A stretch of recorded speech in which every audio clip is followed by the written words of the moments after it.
روست. حتى نسوي روست زين نحتاج قطعة بقر. عندي هنا قطعة بقر almost كيلو ونص إلى كيلوين. أختارها في مكان بحيث نوعا ما يصير كل نوع من التداخل ما بين شوية دهن ولحم. هذه من صدر العجل وليس من فخذ القطعة، هي من صدر العجل، المنطقة القريبة من الرقبة. أنا ثقبها مثل الثقوب بحيث ممكن أصبع يفوت التثقيب، يصير بأي سكينة وطب نثقب عادي، يعني حتى نثقب بانتقام شديد هم نقدر. سوينا الثقب، ثوم، كمية من الثوم وتوابل، فلفل أسود، جوز بوة، ملح. ايش راح نسوي؟ راح نمسك الثوم معي هالشكل ونرجع ندخلها بالشق، نوسع الشق بإيدنا وإصبعنا وندخل حبة الثوم، نرجع على هذا نوسعه قليلا وثوم وملح ونرجع نعبي الثقوب مالتنا. لا بأس حتى تكون ثقوب جانبية، شوف هنا بالجانب أنا مسوي ثقب أيضا. مو كل شيء يهمني أن تكون قطعة منظمة عند التقطيع، المهم تكون طيبة عند التقطيع، لأنه الطعم شوية شابه يعني شيء من السوء. أنت أقرأ السلام على كل الوصفة. أبا تكون مش كنتين أنت ما قلت تبوت تدخلها هنا، مو كيف هو يعني. فتح اللغة هنا قطع الثوم. الصراحة خلصنا الثوم تقريبا 10 قطع ثوم. شو نسوي؟ ندعك اللحم بالتوابل المتبقية ونعوفه إلى باكر الصبح يصير بيه نوع من المارينيشن. ندعك ونسوي نوع من المساج. هذا اللون لازم نوصل له.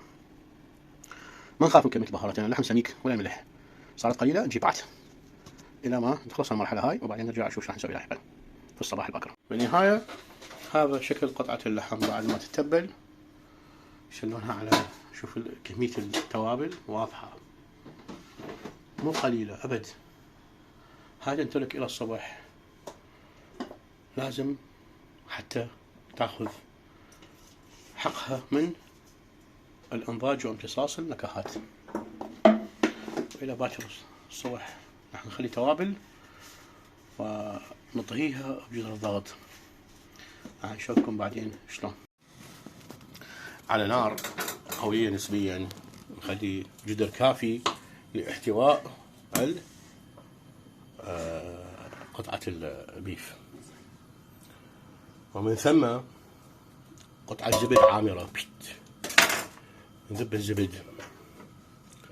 هنا بهاي المرحلة راح نحمر قطعة اللحم بالزبدة ورا مجموع شوية leave it aside. هاي اللحم طبعا بعد مرور تقريبا 10 ساعات بالثلاجة.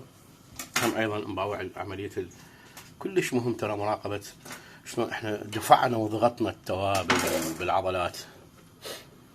ايوه، وهذه الشقوق اللي تحتوي على الثوم داخلها ثوم داخلها، شلون اكو ثوم مدفون محمر. حضرنا توابل، وهاي التوابل هي كبابة، فلفل اسود، ورق غار، قرنفل، عود دارسين، قطعة صغيرة من العرق الحار او ما يسمى بالزنجبيل، ولما تطور صار اسمه زنجبيل. هاي راح نحتاجها كلها، حبة هيل مو اكثر، وكمية من الاوريجانو. راح نستعمل ايضا ثوم، شوية بصل، وروزماري فريش من الحديقة. اذا ماكو فريش نستعمل، ومرات اضيف طماطاية هشكل ازرفها عن الحلال والحرام. راح نشغل اكزوست ورا ما شوية يموع الزبد، وراح ننزل قطعة اللحم أطلب الدفان. راح ننزل قطعة اللحم هكذا، أبلا 1 2 3، ونعوفها على كل وجه almost 4 أو 5 دقائق، حتى تسوي نوع من التحمير الوجوه. هاي العملية الجليزنج مهمة. ليش؟ لحتى تتصلب القشرة الخارجية اللحم، فالسوائل ما تطلع من اللحماية تصير أثناء عملية الطهي لاحقا. ولنا عودة بعد التحمير. يعني الصبح طباخ، أنا راح أسوي روست توابل راح يطلع على اليوتيوب اليوم. هاي قلبتها ورا مع الكرملة، أخذ الكرملة لازم تنقلب هارد، لازم يصير قلب. إذا ما صار قلب بشكل كافي ما تصير جليزنج، واللون اللي نريده احنا براون اللي قوي قاسي. القشرة الخارجية مالته قلبتها هسه، وقاعدة ما تنقلب لا تغيرون مكان التقليبة، لأن هاي العملية راح تخلع الجزء المتكرمل اللي قدام. هذا طبعا الزبد ما راح نذبه، هو حيصير الأساس الجريفي والليكويد اللي راح نخليه لاحقا في الروست لما يستوي. وإذا انتبهتوا عملية الكرملة تدفع الثوم اللي كان جوا طلع برا، لأنه الألياف تشد بالحرارة، ندخله قابل اصبعنا جوا. طبعا طعمه بالاصبع ما احكي لكم، بديع بديع بديع. على صفحه بجزر الضغط خليناه على نار. راح ناخذ شويه من هاي الزبده اللي هي مال القلي مال اللحم ونخليها هنا،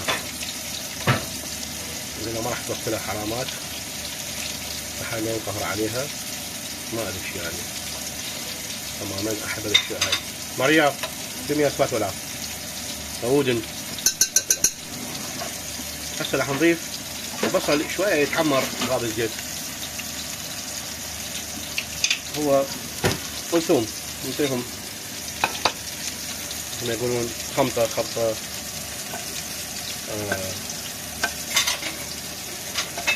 تعويذة الشيطان. شوية نكرمل البصل شوية يعني. وراكم من يضيف لها العملية كلها حبة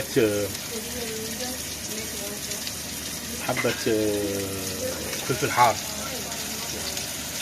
قطعة اللحم اولموست في الضواء كرملت، باقي الجزء الأخير راح أشيلها وانتقيلها استعين بهذا هذا آخر فيش. الجلد قوي صار. انتظر هناك شو يصير. طبعا اضيف الثوم لا بأس من هسه مع البصل الكرمل حتى نهيئ الوسادة المطلوبة لاستلام اللحم. انت ماريا كيف يسمى اوليف اويل؟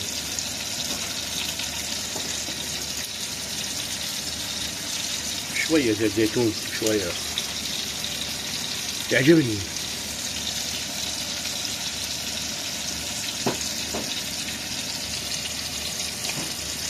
push this out. Put a wooden base here and push this out. هسه عملت الكرملة خلصت. راح نشيل قطعة اللحم خليها على صفحة، نجيب الكاسرولة الأصلية مالتنا مع الضغط ونخليها على النار قوية قاطع الآخر لحتى شوية العملية تصير أسرع. لأنه اتضح ورايكم مواعيد لازم حتى تسوي زي قليل.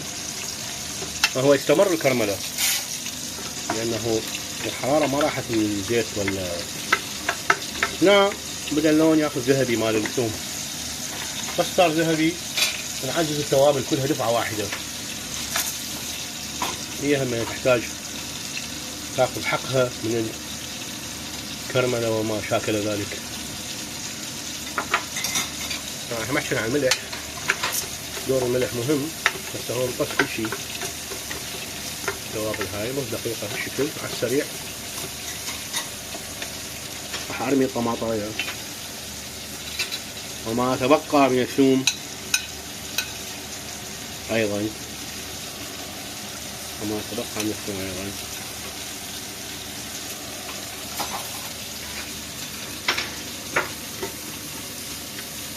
وأجيب قطعة اللحم أخليها فوق هذولا كلهم، أرفعها وبقساوة ولا هسه some water عندي، نضيف عيدان الروزماري هاي راح نشيلها لاحقا ما تبقى تشكل. كيف ضفنا مي على هاي الليكويد مالي. put this water here. It's hot. It's hot. It's oil, not water.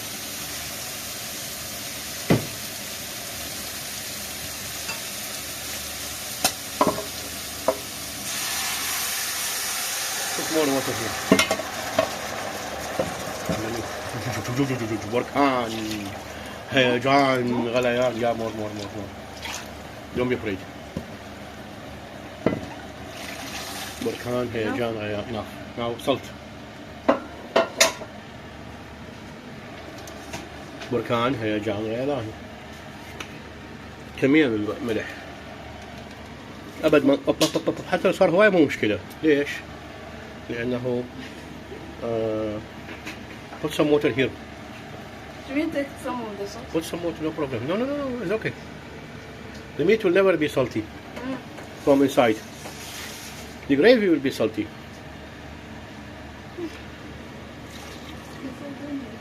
More water. Almost تقريبا خليت لها كيلوين لحم 4 أكواب مي تقريبا is enough. هسه راح نسد ونعوفها 1.5 ساعة على نار هادئة. بعد 2 ساعات طفينا النار وعفنا كل شيء يبرد بشكل جيد. يعني نفتح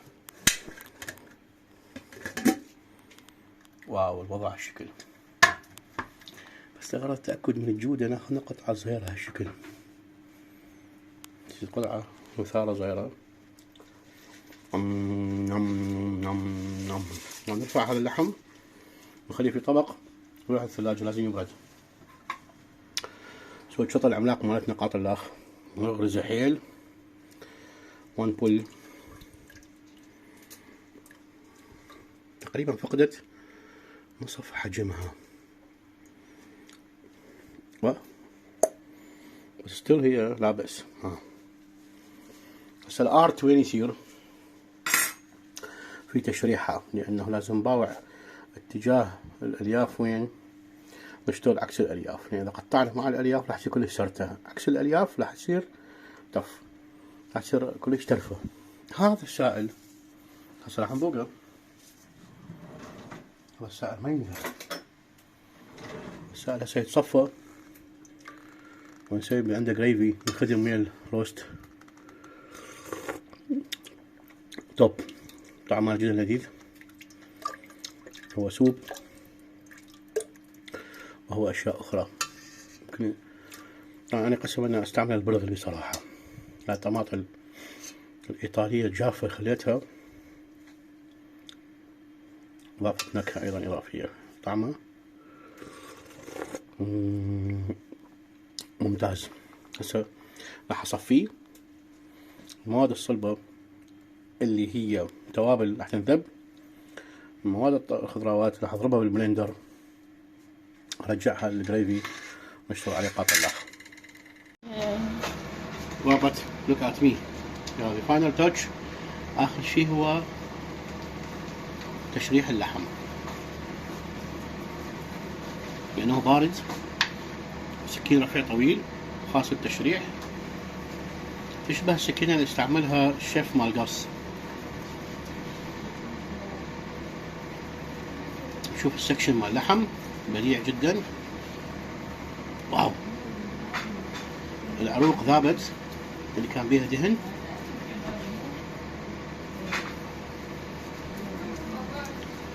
الأماكن اللي بيها ثوم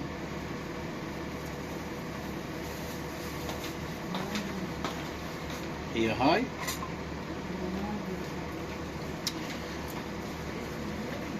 تقريبا أشرفت على نهاية التقطيع. عادة ايش اسوي بعد ما تم التقطيع؟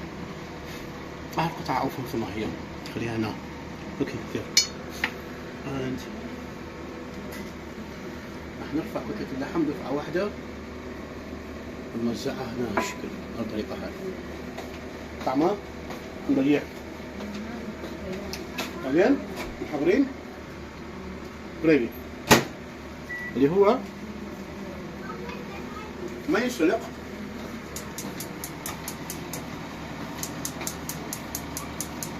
زبدة شوي راح اخففها، ما ينسلق مع اللحم، شوي اخفف من الصلصة لأنها سخنت،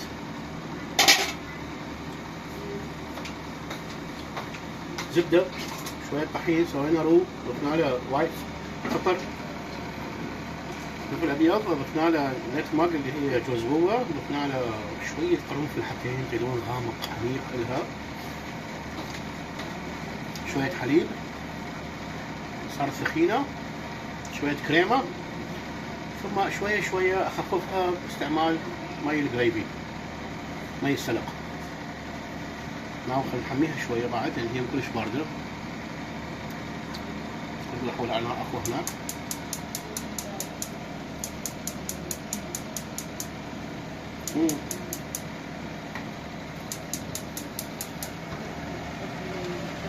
هسه ثواني نصبها على اللحم والشو يصير جاهز انه ينقل. هاتي شاي مكافني شوي هذا الشكل، ما يخالف. تصير قريب لحظة البنانة اوبس على الكل بالتساوي.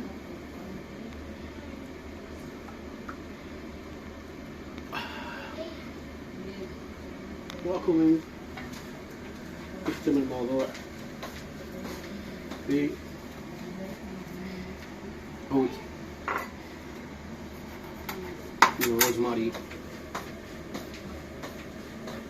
يخليك